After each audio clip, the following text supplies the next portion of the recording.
ವರ್ಷ ಅಷ್ಟಮಿ ದಿನ ವೇಷ ಹಾಕಿ ಸಾರ್ವಜನಿಕರಿಂದ ಹಣ ಸಂಗ್ರಹಿಸಿ ಅಸಹಾಯಕರಿಗೆ ಸಹಾಯ ಮಾಡುತ್ತಿದ್ದ ರವಿ ಕಟಪಾಡಿ ಈ ಬಾರಿ ವೇಷ ಹಾಕುತ್ತಿಲ್ಲ. ಆರೋಗ್ಯ ಸಮಸ್ಯೆಯ ಕಾರಣ ಮತ್ತು ವೈದ್ಯರ ಸಲಹೆಯ ಮೇರೆಗೆ ಈ ವರ್ಷ ವೇಷ ಹಾಕುತ್ತಿಲ್ಲ ಎಂದವರು ತಿಳಿಸಿದ್ದಾರೆ. ತನಗೆ ವಿಶ್ರಾಂತಿಯ ಅಗತ್ಯವಿದೆ. ಹಾಗಿರುವಾಗ ನನ್ನ ಅಥವಾ ನಮ್ಮ ತಂಡದ ಹೆಸರು ಹೇಳಿಕೊಂಡು ಹಣ ಸಂಗ್ರಹಿಸಲು ಯಾರಾದರೂ ಬಂದ್ರೆ ಮತ್ತು ಅವರಿಗೆ ಹಣ ನೀಡಿದ್ರೆ ಅದಕ್ಕೆ ನೀವೇ ಜವಾಬ್ದಾರರು ಅಂತ ಹೇಳಿದ್ದಾರೆ.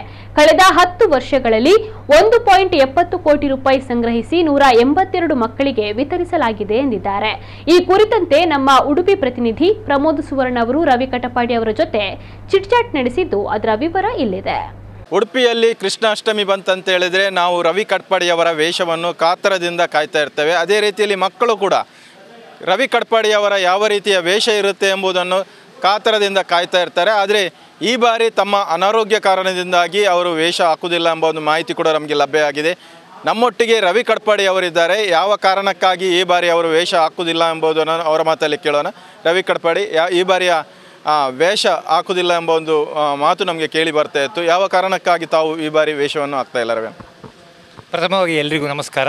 ಯಾಕಂತ ಹೇಳಿದರೆ ಪ್ರತಿ ವರ್ಷ ಆಗ್ತಾ ಇದ್ದೆ ಅಷ್ಟೇ ಬರುವಾಗ ಎಲ್ಲ ಮಕ್ಕಳು ಜನರು ಎಲ್ಲ ಕೇಳ್ತಾ ಇದ್ದರು ವೇಷ ಯಾವುದು ಅಂತೇಳಿ ಕಾಯ್ತಾ ಇದ್ದರು. ಆದರೆ ಈ ಬಾರಿ ನನ್ನ ಆರೋಗ್ಯದ ಸಮಸ್ಯೆಯಿಂದಾಗಿ ನಾನು ವೇಷ ಹಾಕ್ತಾ ಇಲ್ಲ. ಇದರಿಂದ ಎಲ್ಲರಿಗೆ ತುಂಬ ನಿರಾಸೆಯಾಗಿದೆ ಅಂತೇಳಿ ನನಗೆ ಗೊತ್ತಿದೆ.